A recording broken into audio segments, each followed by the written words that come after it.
Urdu point की videos देखने के लिए हमारा चैनल सब्सक्राइब कीजिए और बेल के आइकन पर क्लिक कीजिए ताकि आप हमारी तमाम आने वाली वीडियो से बाखबर रह सकें।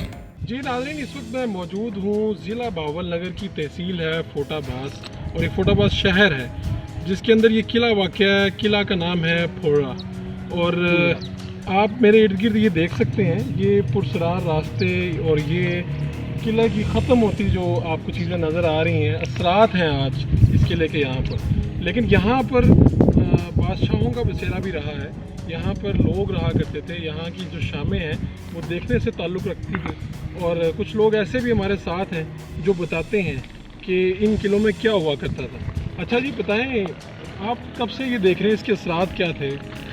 सर अभी तो ये बिल्कुल खंडर की तरह बना हुआ है, लेकिन जब मैं तकरीबन चौथी या पाँचवीं क्लास का स्टूडेंट था ना, उस वक्त हम यहाँ आया करते थे ना देखने के लिए शौक़ से। ये जो आप सामने देख रहे हैं इसके ऊपर ये 3 मंजिला जो थी ना किला 3 मंजिला था। तीसरी मंजिल पर बादशाह का कमरा था।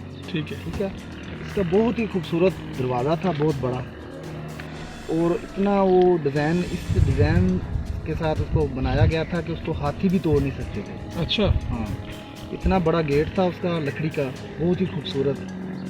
और ये किला भी बहुत ही ज़्यादा खूबसूरत था, लेकिन ये महकमे जो हैं जो इसके मुतल्लिका हैं उन्होंने इसके ऊपर तवज्जो नहीं दी। ये कितना बड़ा एरिया था? अभी तो ऐसे लगता है ये तो सिर्फ किले की बिल्डिंग है ना सर। अच्छा। इसके आसपास जो है काफ़ी सारा एरिया जो है वो किले की ही विरासत थी। ठीक है। और अभी तो ये चारों तरफ दीवारें, वहाँ आप देखें यहाँ एक सुरंग है, आपको मैं दिखाता हूँ, आइए। अच्छा। ये सुरंग के बारे में हमारे बुजुर्ग बताते हैं कि हर किले से दूसरे किले तक ये वाली सुरंग? हाँ जी, ये वाली सुरंग। ठीक है। और ये इतनी बड़ी थी कि इसमें मतलब घोड़ा सवार जो है ना वो जा सकते थे, ठीक है ना जी। ये सुरंग आप कहती हैं, और ये किस लिए इस्तेमाल होती थी? ये एक किले से दूसरे किले के लिए ना, अच्छा, फौज पहुँचाने के लिए जंगी हालात में, या एक किले से दूसरे किले के लिए उनकी मदद करने के लिए कोई दूसरा अगर हमला करता था तो इसके लिए। अभी तो ऐसा लगता है जैसे यहाँ से किसी एक इंसान का गुजरना भी दुश्वार है। हालात के साथ वक्त के साथ जो है ना बारिशें होती है कि संभालता तो है इसका नहीं। मकसद एक तो ये था कि घोड़े वगैरह ले जाते थे। हाँ। लोग की कहाँ तक जाता था रास्ता? ये सर तकरीबन फोटाबाज में हर 15-20 किलोमीटर के बाद एक किला आता है। ठीक है।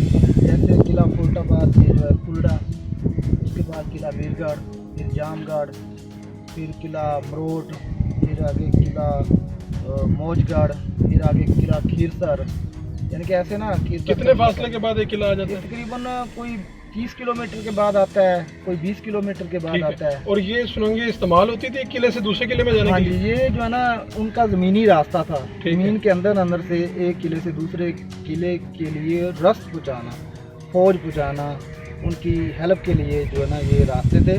और ये रास्ते आखिर जो है समुंदर तक जाते हैं, सिंध तक, और उस सिंध जाके फिर ये आगे जो है ना समुद्री रास्ते इस्तेमाल हुआ करते थे हज के लिए या दूसरी दुनिया में कारोबार के लिए। बिल्कुल ठीक है जी। आप ये मेरे चारों तरफ देखें और मैं आपको दिखा पाऊँ, ये इस तरफ से बेशक हो, ये चारों तरफ, ये आपको ऐसा लगेगा कि एक शानदार बिल्डिंग यहाँ पर इमारत हुआ करती थी और जो पता देती थी कि यहाँ पर कैसे शानदार लोग बसा करते थे। और आज ये सिर्फ आसार कदीमा की आप कह लीजिए कि उनकी नेग्लिजेंस की वजह से यहाँ पर लोग जो आए हैं वो ईंटें उठा कर ले जाते हैं। ये जो मिट्टी है, जो किले हैं, इसका निशान शायद आने वाले दिनों में ये भी ख़त्म हो जाए।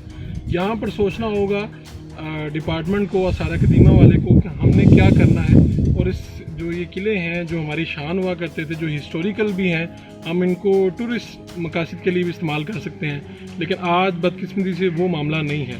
तो हुकूमत को इस तरफ भी तवज्जो देनी होगी।